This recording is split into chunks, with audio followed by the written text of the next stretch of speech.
नमस्कार। प्लानटेक्स में आपका स्वागत है और हमेशा की आपसे निवेदन है प्लानटेक्स को सब्सक्राइब करें, हमारे वीडियोस को लाइक करें, फ्रेंड्स एंड फैमिली के साथ शेयर करें और बेल आइकन दबाना बिल्कुल नहीं भूलेंगे। दोस्तों, लगता है अब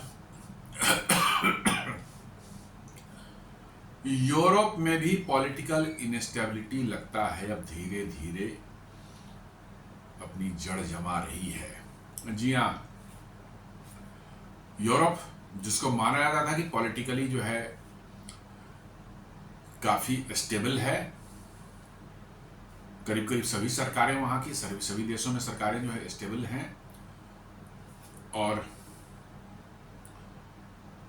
खासकर यूरोपियन यूनियन बनने के बाद से उनका एक कलेक्टिव जो है फॉरेन पॉलिसी या कह सकते हैं उनकी जो है ट्रेड से रिलेटेड जो एक्टिविटीज शुरू हुई थी। ऐसा लग रहा था कि पिछले 20-22 सालों से 25 सालों से जो है वो यूरोपियन यूनियन के फॉर्मेशन के बाद से जो है ऐसा लग रहा था कि यूरोप शायद अब स्टेबलाइज है और अपने प्रगति के पथ पर आगे बढ़ रहा है, लेकिन ऐसा नहीं है। अभी अभी जो है आज जो खबर आई है कि फ्रांस में जो है वहाँ की सरकार जो है, वहाँ के प्रधानमंत्री जो है कॉन्फिडेंस मोशन जो है ऑपोजिशन जो लाई थी वहाँ पर, वो उस कॉन्फिडेंस मोशन में हार गए हैं और सरकार गिर गई है। और ये इमैनुअल मैक्रोन के टर्म में चौथी बार जो है किसी प्राइम मिनिस्टर को वोट ऑफ कॉन्फिडेंस से हटाया गया है। जी हाँ, इमैनुअल मैक्रोन जो है वहाँ के प्रेसिडेंट है।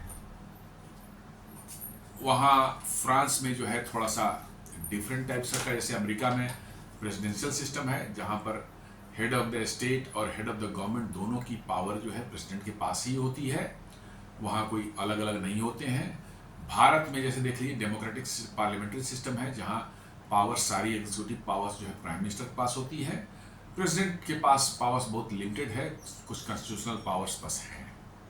लेकिन फ्रांस में थोड़ा कह सकते हैं सेमी प्रेसिडेंशियल फॉर्म है, कुछ पावर्स प्रेसिडेंट के पास भी है और कुछ पावर्स जो है प्रधानमंत्री के पास भी, प्राइम मिनिस्टर के पास भी होती हैं। तो प्राइम मिनिस्टर जो है वहाँ पर उनको जो है वो हेड ऑफ द गवर्नमेंट होते हैं और हेड ऑफ द स्टेट जो होते हैं वो इमैनुअल मैक्रोन जो प्रेसिडेंट होते हैं। लेकिन अभी जो है जो खबर निकल करके आ रही है कि ये तो उनके प्रधानमंत्री जो है वोट ऑफ कॉन्फिडेंस तो लूज कर ही चुके हैं। उनके अब वहां की अपोजिशन ने जो है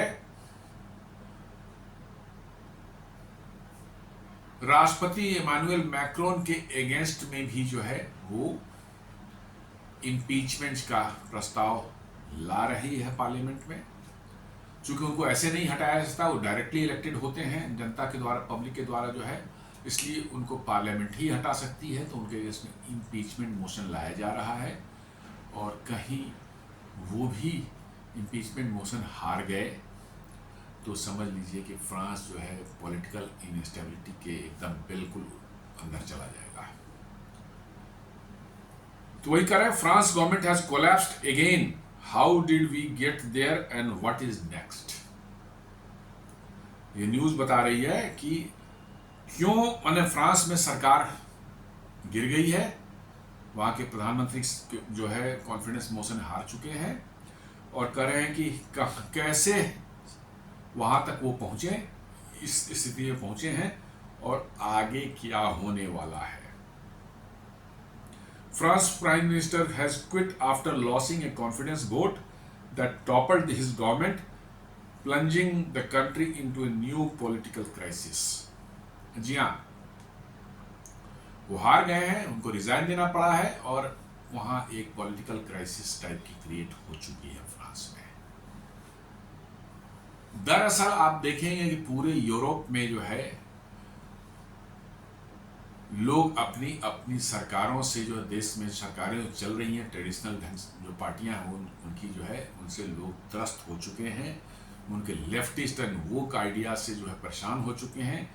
इसलिए नेशनलिस्ट पार्टियां जो वहां पर है, राइट विंग नेशनलिस्ट पार्टियां जो हैं, वो बड़ी तेजी से जड़ जमा रही हैं वहाँ यूरोपियन देशों में जो है, और वर्चुअली वो इस माने स्तर पर आ चुकी है कि वो यूरोपियन यूनियन से भी अपने देश को बाहर करने की बात कर रहे हैं, करके दफा करो इस यूरोपियन यूनियन के। ये पूरा लेफ्ट और वो जो है भर चुके हैं। अब इसको बंद करो, हमें अलग करो, हम अपना देश खुद चलाएंगे और अपने हिसाब से चलाएंगे।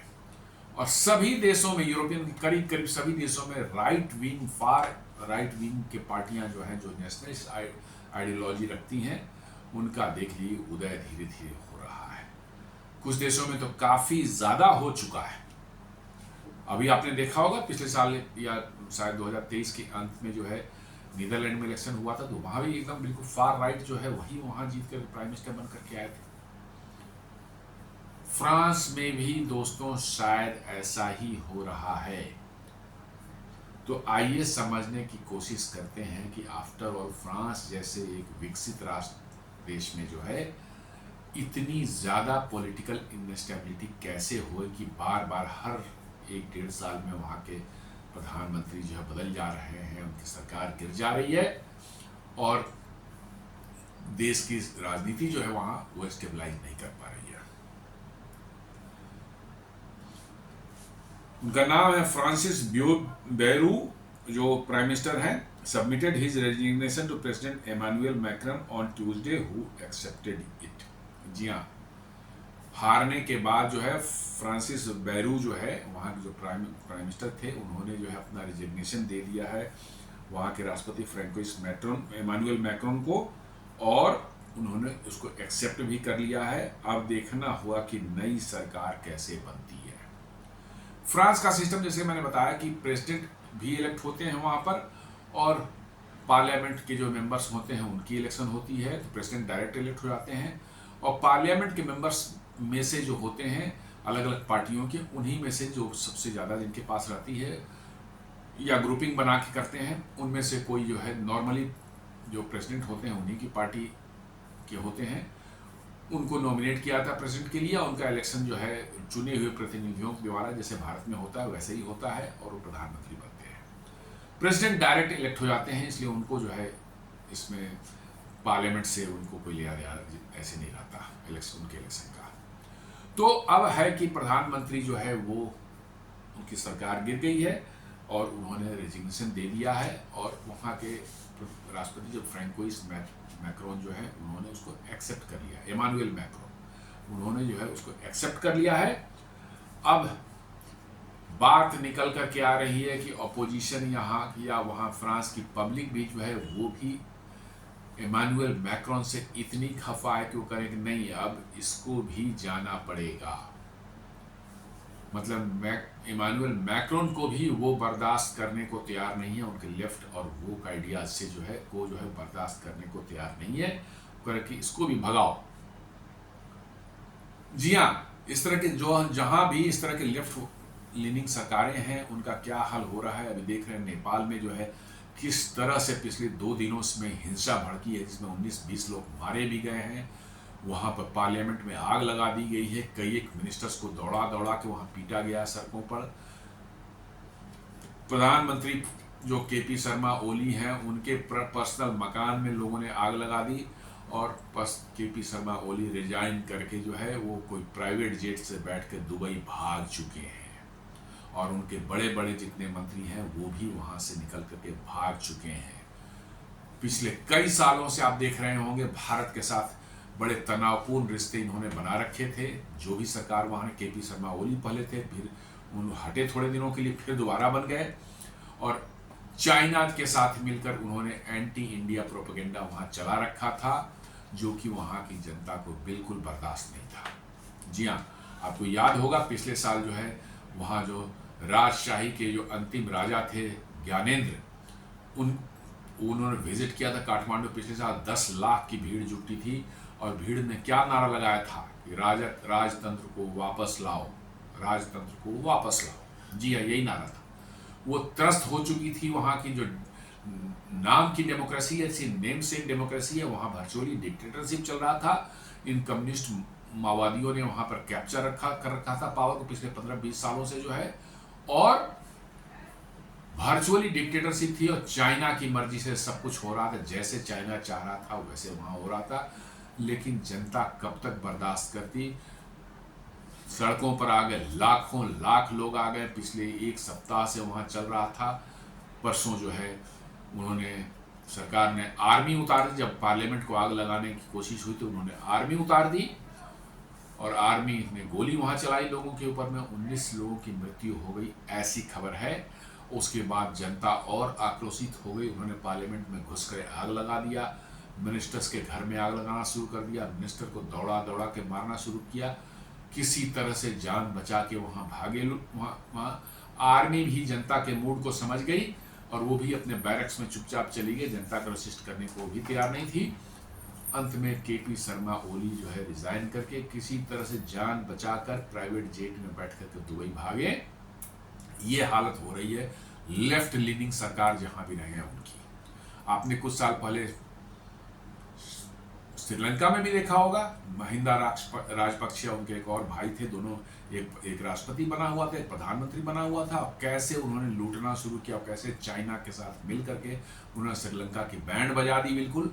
और वहां पर भी पब्लिक जो है जब सड़क पर आ गई, प्राइम मिनिस्टर के हाउस में, प्रेसिडेंशियल हाउस में घुस करके उन्होंने जो उत्पात मचाया, और दोनों भाइयों को वहां से भागना पड़ा छोड़ करके, तब जाकर के भारत ने जो है वहां पर कुछ उनको आर्थिक मदद दी, खाने पीने के सामान से मदद किया, और वहां जाकर स्टेबलाइज पिछले 2-3 साल से स्टेबिलिटी कुछ आई है, 2 साल से जो है। सेम स्थिति जो मालदीव में थी, मालदीव में भी जो है मोइजू जो है आउट इंडिया कैंपेन पर आए थे, चाइना के कहने पर जो है एंटी इंडिया सेंटिमेंट्स में भड़काया, और जब उनकी स्थिति खराब हुई, ऐसी स्थिति खराब हुई कि लोगों को खाने पीने के सामान जो सारे के सारे भारत से जाते थे, इवन पानी पीने का पानी भी भारत से जाता था, वो भी उनको मिलना मुश्किल हो गया। तो लोग सड़कों पर आए। अंत में वहां पर किसी तरह से मोइजू जो है हमारे राष्ट्रपति, वो भागकर भारत आए, कुछ भारत से आर्थिक मदद ली, फिर यहाँ से खाने पीने के सामान, ये सब चीज़ों की आपूर्ति होने लगी, तो वहां किस तरह से शांति आई है।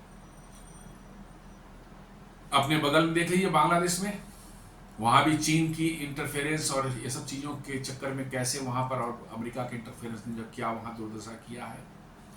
तो वर्चुअली आप देख रहे हैं कि इस तरह के लेफ्ट लीनिंग सरकारें जहां पर भी है, जनता अब उनको बर्दाश्त करेंगे, उनके जो है वोक आइडियाज को और उनके जो है डिक्टेटरशिप वाले एक माइंडसेट को जो है बर्दाश्त करने को तैयार नहीं हो रही है, और उखाड़ फेंकने के लिए जनता सड़कों पर आने को तैयार है। आप लोगों को सप्रेस करेंगे, उनके लोगों की डिमांड, जेन्युइन डिमांड्स को नहीं मानेंगे, उनके जो है एस्पिरेशंस हैं उनको फुलफिल नहीं करेंगे, तो आपको यही झेलना पड़ेगा। और नेपाल में यही हो रहा था, और फ्रांस में भी कुछ ऐसा ही हो रहा था पिछले 10-12-15 सालों से जो है। जी हाँ, जब सीरिया की क्राइसिस हुई थी तो जर्मनी और फ्रांस, इन्हीं कुछ देशों ने जो है खुलकर खुले बाहों से जो है सीरियन रिफ्यूजीज को वहां पर जो है उन्होंने इनवाइट किया, लाखों के तादाद में वहां घुसे, और आज फ्रांस की सड़कों पर वो तांडव जो मचा रहे हैं, वो इलीगल माइग्रेंट जो है, जिहादी सारे के सारे हैं, सारे रेडिकलाइज्ड हैं वो सीरिया से जो है, और उन्होंने जो तांडव मचा रखा है, फ्रांस की पूरी जो सिस्टम था उसको अस्त व्यस्त कर रखा है उन्होंने, और सरकार मूक दर्शक बन करके बैठ के देख रही है। पब्लिक वहां की ओरिजिनल जो फ्रांस के लोग हैं कब तक बर्दाश्त करेंगे, आखिर इसको कब तक बर्दाश्त करेंगे? आपकी वो आइडिया अभी देख लें, जो है फ्रांस ने जो है फिलिस्तीन मैंने जो देश को जो है उन्होंने मान्यता दी है, जबकि उसकी कोई मान्यता न यूनाइटेड नेशंस में है, न दुनिया ने अभी उसको फिलिस्तीन को कोई दिया है मान्यता, और वहां पर वो मान्यता उसको देने उन्होंने घोषित कर दी है। इस सबके को लेकर के जो है वो जिहादी और कम्युनिस्ट एजेंडा से जो है ये सरकारें जो सब चल रही थी, इनके अगेंस्ट में अब वहां लोग खड़े हो रहे हैं, और बड़े तादाद में, मतलब कह सकते हैं कि आपको छोटे मोटे नहीं, इतने बड़े प्रोटेस्ट हो रहे हैं कि उन सरकारों को बचाना मुश्किल हो रहा है। फ्रांस में हुआ है, हमें लगता है जर्मनी में भी ना हो जाए, कुछ समय में हो सकता है यूके में भी ना हो जाए, कोई ठिकाना नहीं है। तो आइए देखते हैं क्या हो रहा है। अब जो है अपोजिशन कर रही है कि ही हैज टू गो। ये किसके लिए कहा जा रहा है? इमानुएल मैक्रोन के लिए। जी हाँ, जो उनके प्रधानमंत्री है उनको कॉन्फिडेंस वोट में उनकी सरकार गिराने के बाद कहते हैं he has to go. Opposition in France files impeachment motion against Macron amid political instability. जी हाँ जी, ये जो हमारे जो वहाँ के जो अपोजिशन मतलब पार्टीज हैं, उन्होंने फ्रांस के राष्ट्रपति इमानुएल मैक्रोन को हटाने के लिए, राष्ट्रपति के पद से हटाने के लिए उन्होंने उनके अगेंस्ट में एक इम्पीचमेंट मोशन भी जो है दायर कर दिया है, फाइल कर दिया है पार्लियामेंट में। चूंकि राष्ट्रपति डायरेक्ट जनता से चुन करके आए हैं तो उनको ऐसे नहीं हटाया सकता। उनके लिए इम्पीचमेंट, चूंकि उनको जो है मेंबर्स ऑफ पार्लियामेंट नहीं चुना है, जैसे प्राइम मिनिस्टर को जो वहाँ के मेंबर्स ऑफ पार्लियामेंट चुनते हैं, तो naturally member of parliament voting करके उनको हटा भी दे सकते हैं।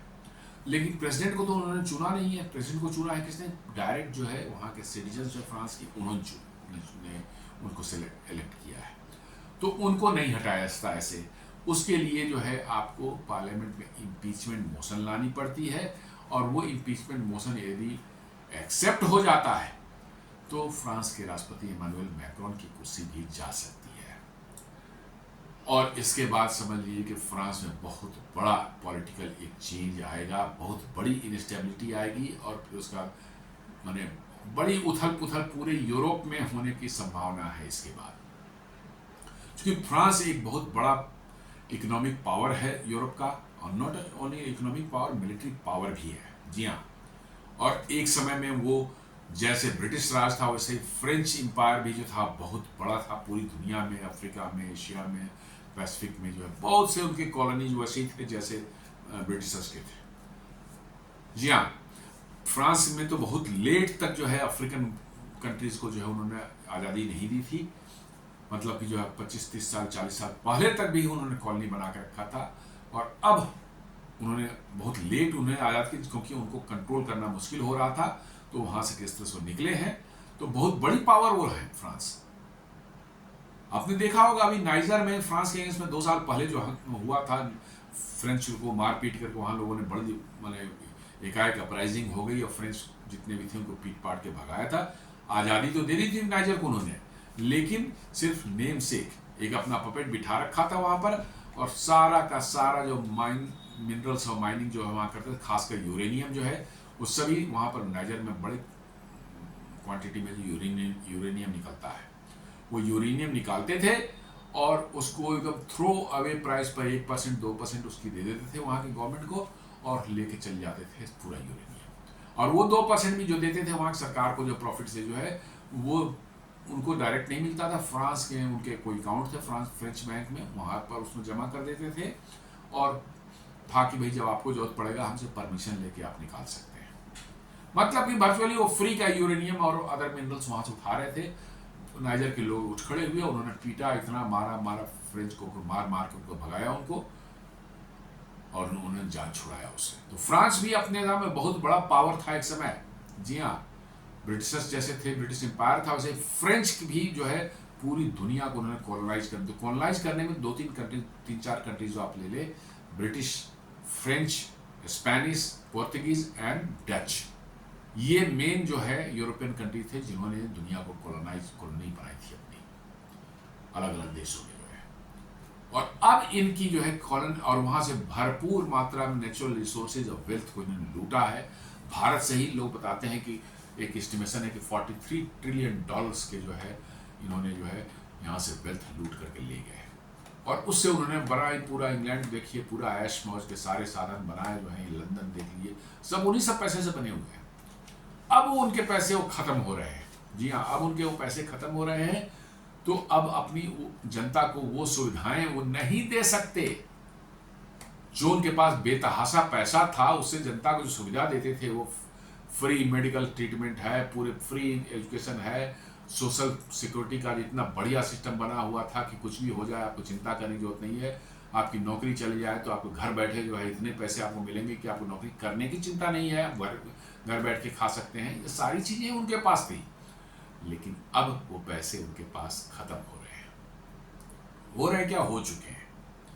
अब उनको पैसे कमाने के लिए स्ट्रगल करना पड़ रहा है। और जैसा मैं बार बार कहता हूं कि इन यूरोपियंस या एंग्लो सेक्सन्स हैं, इनको पैसे मेहनत करके कमाने की पैसे आदत नहीं है। इनको मेहनत करके पैसे कमाने की आदत नहीं है। ये लूट पाट का जमाने से हंड्रेड्स ऑफ ईयर्स जो है, पिछले 500-700 साल से देखेंगे, लूट के धंधे से ही इनका जिंदगी चलता रहा है। तो वो मेहनत कर नहीं सकते। अब समस्या आ रही है कि उनको मेहनत करने की जरूरत है। जैसे हम लोग भारत में कैसे स्ट्रगल कर रहे हैं, मेहनत कर रहे हैं आगे बढ़ने के लिए, जो है तब कुछ सरवाइव कर रहे हैं, वो मेहनत करना नहीं चाहते हैं। समस्या ये है। और आपको सोशल सिक्योरिटी जो है, अब पैसे रहेंगे नहीं होंगे तो कहाँ से फैसिलिटीज पब्लिक को मिलेगी, कहाँ से। तो अब स्थिति खराब हो रही है। और इसलिए जनता में धीरे धीरे पूरे यूरोप में, खासकर वेस्टर्न यूरोप की मैं बात कर रहा हूँ, ईस्टर्न यूरोप अभी भी काफ़ी स्टेबल है, ठीक है, चूंकि ये सब जो चोंचले जो वहाँ पर जो सोशल सिक्योरिटी और पब्लिक को फ्री का सब कुछ देने का जो धंधा था, वो ईस्टर्न यूरोप में नहीं था।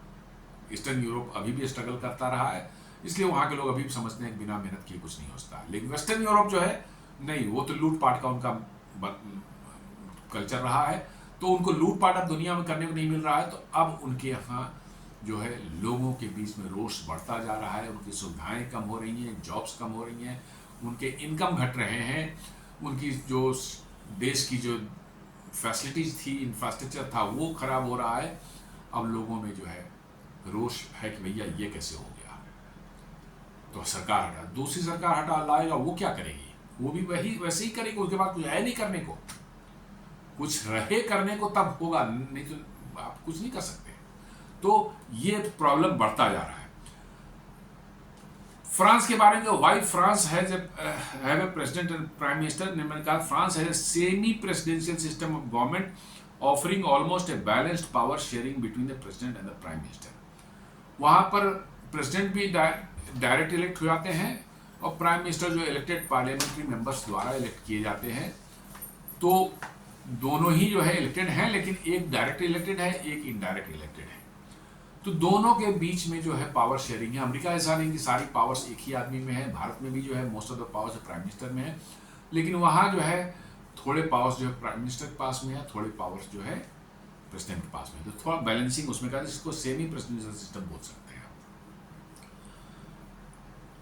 What is the difference between French president and French prime minister? The president is directly elected by the French people. The French people constitution declares him head of the state and gives him control over the foreign policy and defense. Foreign policy और defence के ऊपर में जो है French president का पूरा control है, prime minister का उसमें दखल नहीं है। रेस्ट और चीज जो है प्राइम मिनिस्टर के हाथ में। French Prime Minister Francis Bayrou has lost a confidence vote of MPs, member of Parliament. जी हाँ, वो लूज कर रहे हैं।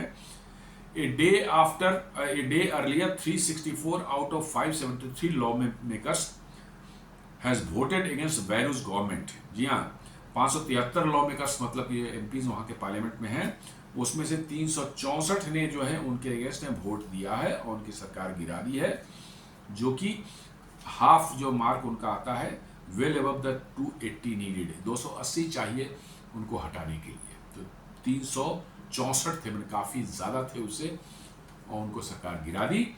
After his attempt to force through an unpopular plan to tame France ballooning budget deficit. जी वही बात जो मैं बोल रहा था, वो एक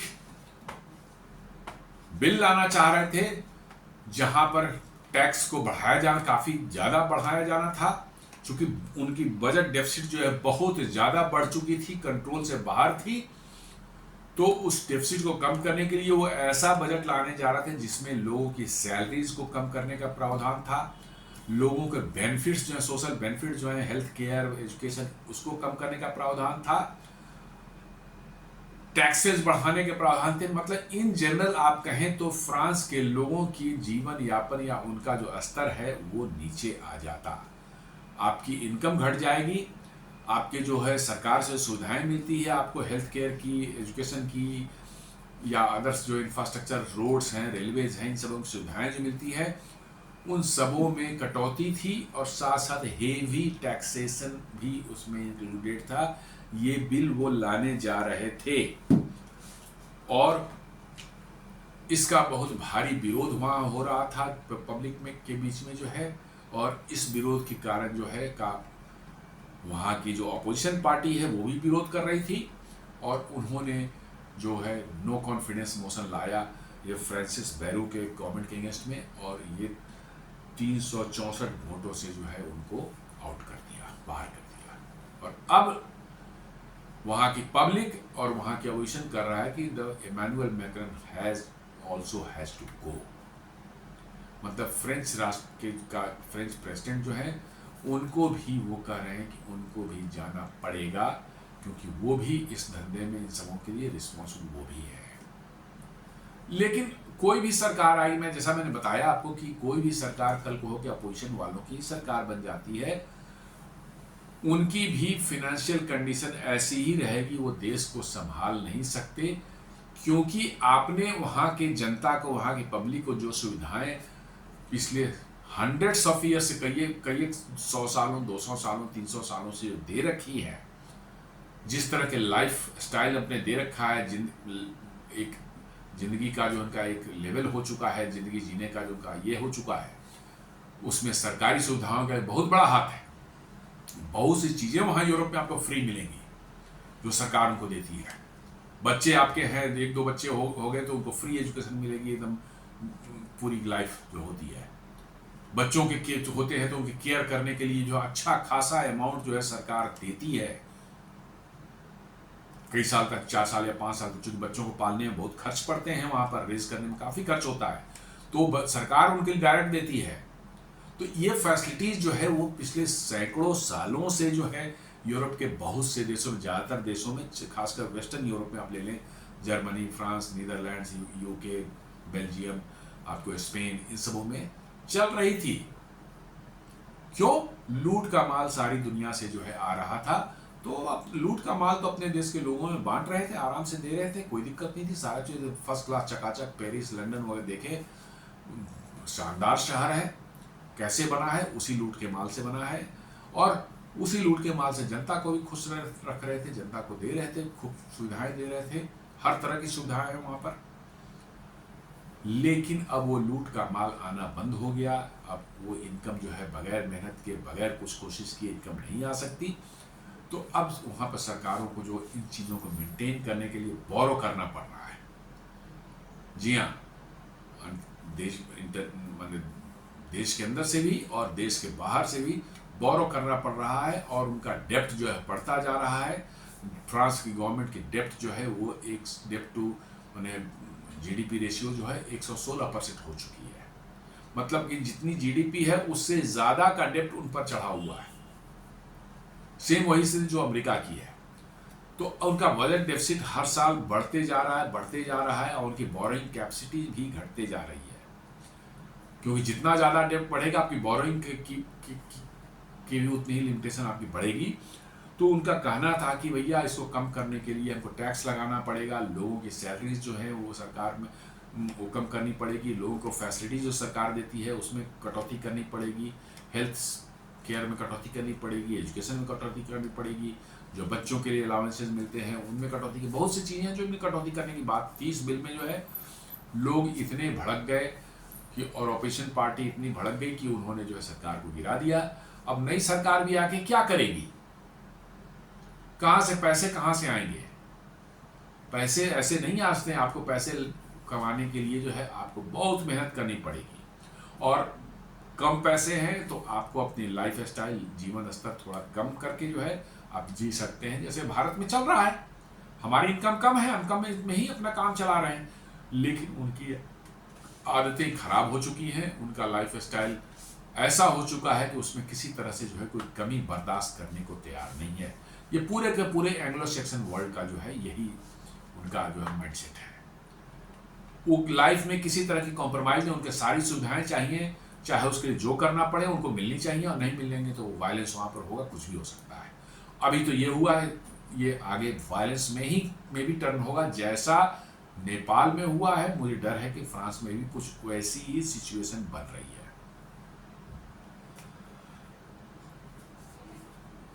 ये बात कहां से हुई है? आपको जब आप देखेंगे तो यूरोपियन यूनियन एक वहां पर है, जी हाँ, 27 देशों का यूनियन है, उसके भी अपने अलग इलेक्शन होते हैं। हर एक देश के उसमें कोटा है कि पॉपुलेशन के आधार पर, इकोनॉमी के आधार पर जो है कुछ बना रहे, कितने सीट्स उनको हैं, और उस देश में से उतने रिप्रेजेंटेटिव जो है यूरोपियन यूनियन में एज ए मेंबर जाते हैं इलेक्ट होकर के जो है।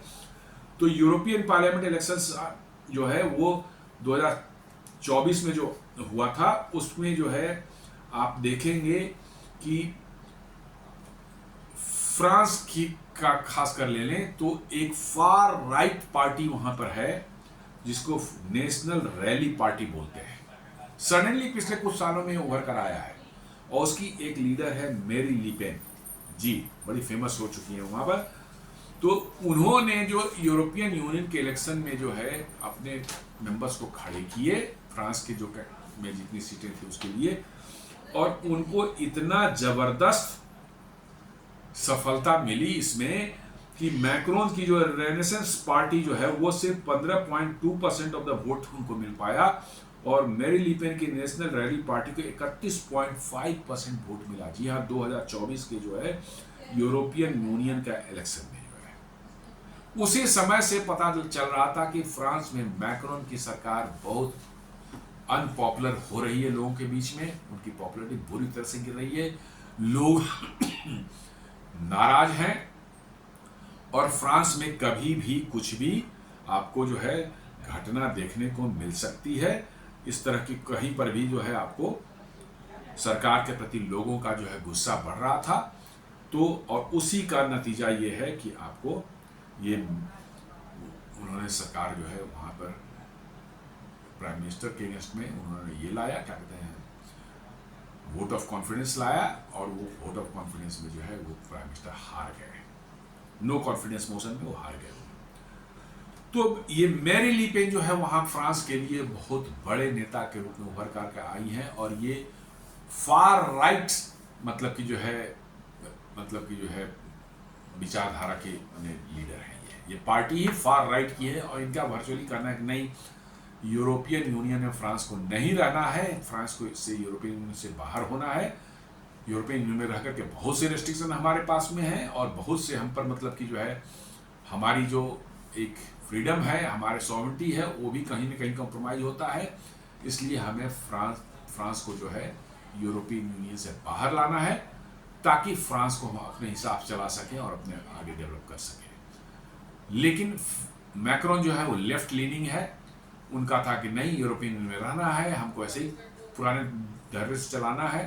तो अब जनता शायद बर्दाश्त करने को तैयार नहीं है, और इसलिए मैरी लीपेन की पॉपुलैरिटी जो है वहाँ जो बढ़ी है, ये बड़ी ज़बरदस्त ढंग से बढ़ी है। इनफैक्ट स्थिति तो ये थी कि यदि सब कुछ नॉर्मल रहता तो वो प्राइम मिनिस्टर बन सकती थी वहाँ की पिछले इलेक्शन में, लेकिन मैक्रोन ने उनको हराने के लिए एक चाल चला उन्होंने। जी हाँ, मैक्रोन की पार्टी है, मैरी लीपेन पार्टी है, एक थर्ड कोई पार्टी भी है, उसका नाम मैं नहीं बता पा रहा हूं। मैक्रोन ने 200 सीटों पर अपने कैंडिडेट्स ही विड्रॉ कर लिए, खड़ा ही नहीं किया, ताकि डायरेक्ट मैरी लीपेन से फाइट हो जाए। 3 ट्रायंगुलर फाइट होती उन सीटों पर, तो मैरी लीपेन प्राइम मिनिस्टर बन सकती थी, एकदम पूरा माहौल। लेकिन मैक्रोन ने एक गेम किया, उनको हराने के 200 सीटों पर अपनी उन्होंने कैंडिडेट्स को विड्रॉ कर लिया, और मैरी लीपेन को हराया उन्होंने। जैसे भारत में भी होता है ना कि डायरेक्ट फाइट हो 2 कैंडिडेट में जो है, तो एक जीत जा सकता है, तीसरा एक और रहेगा, तो वोट स्प्लिट होने के चांसेस रहते हैं। वही मैक्रोन ने भी किया था, लेकिन अब उसी का खामियाजा उनको भुगतना पड़ रहा है। जनता तैयार नहीं है इन चीज़ों की, इन सब चीज़ों की, ये गिमिक्स जो है, ये सब जो है चल रही है, उससे तैयार नहीं। जनता को चाहिए कि भैया फ्रांस की स्थिति, इकोनॉमिक की स्थिति धीरे डवाडोल हो रही है। अभी फ्रांस ने जो है पिछले क्वार्टर 2 जो जिसको बोलते हैं, मतलब कि जो है अप्रैल में जून वाला क्वार्टर जो उनके लिए होता है, हमारे लिए फर्स्ट क्वार्टर होता है, क्योंकि हमारा अप्रैल से फाइनेंशियल शुरू होता है, उनका जनवरी शुरू होता है। तो क्वार्टर 2 में फ्रांस जस्ट 1.1% से ग्रो किया है, और धीरे धीरे नीचे ही जा रहा है। जर्मनी तो -0.3 पर गया है, यूके 0.3% पर ग्रो किया है। ये हालत है यूरोप की, और स्थिति जो है यूरोप की भी धीरे धीरे डमाडोल हो रही है। अब आप देखेंगे कि पिछले मतलब कि जो है कुछ सालों में जो है यूरोप के जो है मोस्ट ऑफ द कंट्रीज में जो है कहाँ कहाँ नेशनलिस्ट पार्टी जो है, नेशनलिस्ट जो विचारधारा वाली पार्टियां हैं, वो मोस्ट ऑफ द कंट्रीज में धीरे धीरे ग्रो कर रही हैं। आप देखिए फिनलैंड में द फिनिश पार्टी जो है 18% वोट मिला था पिछले इलेक्शन में जो है। स्वीडन में जो है स्वीडन डेमोक्रेट्स जो हैं वो ये सब फार राइट पार्टियां हैं, इनको जो है पिछले इलेक्शन 13% वोट मिला था। डेनमार्क में डेनिश पीपल्स पार्टी जो है उसको 21% वोट मिले थे पिछले इलेक्शन में जो है। देन आप नीदरलैंड्स में जाए तो फ्रीडम पार्टी है, उसको 10% वोट मिला। देन आप फ्रांस में नेशनल फ्रंट जो है उसको 14% वोट मिला। स्विट्जरलैंड में स्विस पीपल्स पार्टी उसको 29% वोट मिलता है। जर्मनी में अल्टरनेटिव फॉर जर्मनी उसको 4.7% वोट मिला है। ऑस्ट्रिया फ्रीडम पार्टी को में जो है उसको जो है 35.1% वोट मिला है। इसका मतलब आप देख रहे हैं कुछ कंट्री में कितने ज्यादा उनको वोट्स मिल रहे हैं। स्लोवाकिया में आवर स्लोवाकिया 8%, हंगरी में जॉबिक पार्टी को यह उसको 21% मिला है। साइप्रस में इलैम जो है उसको 3.7%, इटली में नॉर्दर्न लीग को 4%, ग्रीस में गोल्डन डाउन को जो है 7% मिला है। आप देख रहे हैं कि धीरे धीरे वहां नेशनलिस्ट पार्टियों का जोर पकड़ रहा है पूरे यूरोप में, और वो अच्छी तादाद में जो है वोट्स उनको लोग दे रहे हैं। कुछ देशों में 30% को भी क्रॉस कर चुका है, और आने वाले वर्षों में जो और धीरे धीरे बढ़ता ही जाएगा। और इससे क्या होगा, यूरोप में जो है अभी जो एग्जिस्टिंग पॉलिटिकल सिस्टम है जबरदस्त उसमें चेंज आएगा, और जैसे ही ये होगा फार राइट पार्टियां मजबूत होंगी, उनका ज़्यादातर सरकारों पर कब्जा होगा। आप देखेंगे यूरोपियन यूनियन जो है, जो कि पूरी तरह से लेफ्टिस्ट विचारधारा की है, उसको वो कोलैप्स होगा। जी हाँ, वो कोलैप्स होगा। धीरे धीरे देश जो है यूरोपियन यूनियन से बाहर आएंगे और अपने देश के लिए जो है विकास का जो उनका जो ये है डेवलपमेंट का एजेंडा जो है वो खुद अपनी तरफ से चलाएंगे।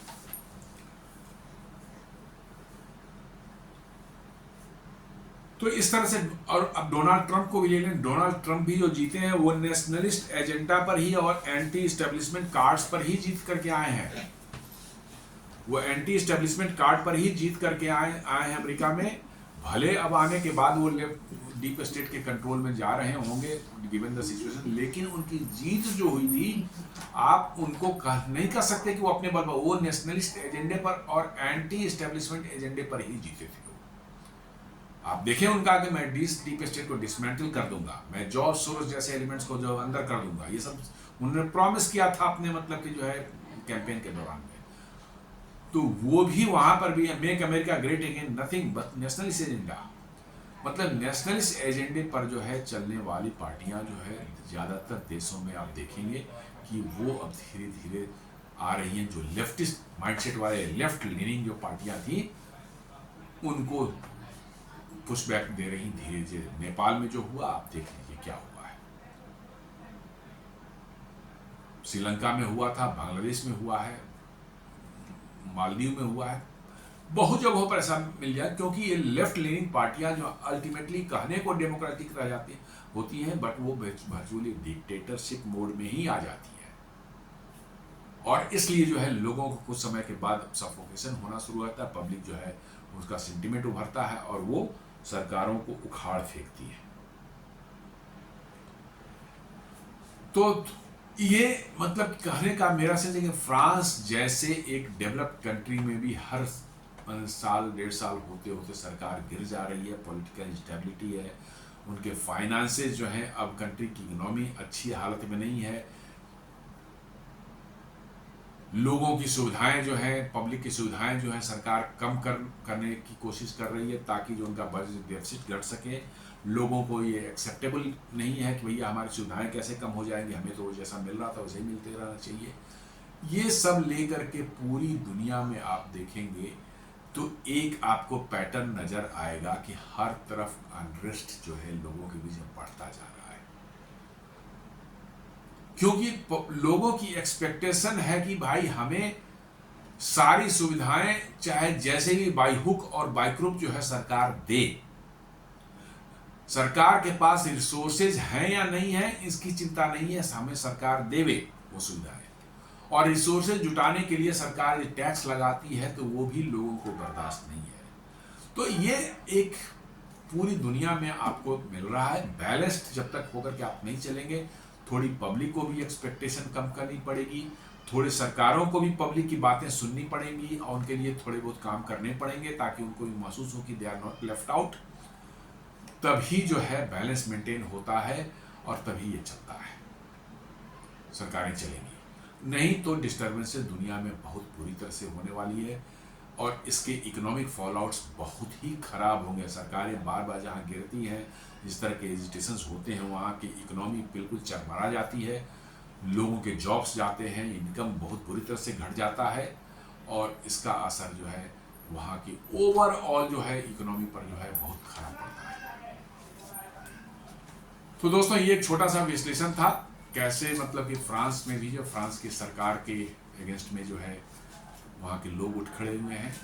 इमानुएल मैक्रोन की सरकार भी जा सकती है कभी भी, उनके प्राइम मिनिस्टर सब तो चले ही गए हैं। इमानुएल मैक्रोन के अगेंस्ट में इम्पीचमेंट मोशन हो गया है और वो भी जो है आपको इम्पीचमेंट मोशन यदि पास हो जाता है तो उनकी भी कुर्सी जा सकती है। तो ये छोटा सा विश्लेषण था, मुझे उम्मीद है कि आपको विश्लेषण पसंद आया होगा। आप इसे लाइक करें, फ्रेंड्स एंड फैमिली के साथ शेयर करें, हमारे चैनल को सब्सक्राइब करें और बेल आइकन जरूर दबाएं। धन्यवाद।